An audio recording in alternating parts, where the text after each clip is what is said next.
Hello everybody and welcome to the Manufacturers Cup final here at the Green Hell, the most deadly track on the planet. We are here today in one of the most difficult and longest races I think I've ever done. 5 laps here at the Nürburgring Nordschleife, which took us around 40 to 45 minutes, and we've got a lot of strategies here today.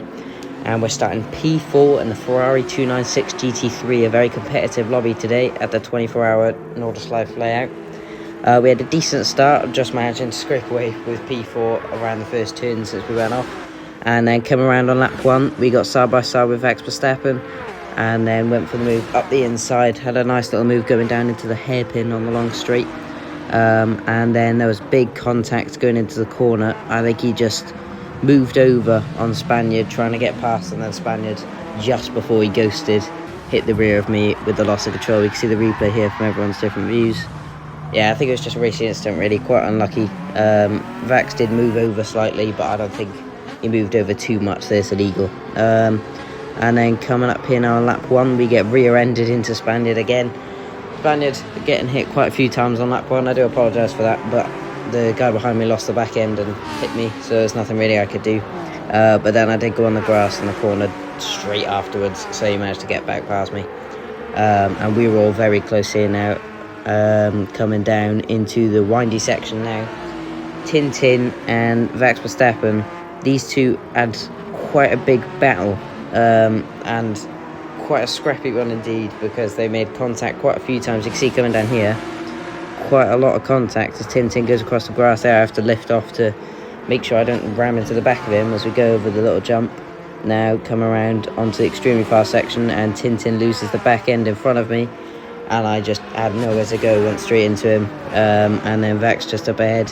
Here now we're coming into the fast section, I'm right behind him, and he started on inters, which obviously I didn't know, so he has to brake earlier for corners because he can't steer and brake at the same time on inters. So that was, yeah, just very unlucky incident. And then lap 2 it started to really come down, and you can see why I struggled so much. I dipped it just on the curb and just couldn't even get control of the car after the spin, and was facing the wrong way in the end, but eventually managed to recover, but lost 2 positions due to that. Now I'm down to P5. But I had an idea. If I turn my TCS up to 5, I could have better throttle control than everyone else on exit, because it would do it automatically instead of me having to do the throttle control myself on low traction settings. So I managed to get better exits than other people on the slick tyres in the wet, and managed to get around people while they were losing the back end. Obviously it was quite slider for me as well, but this did help massively compared to when I was running on traction 1.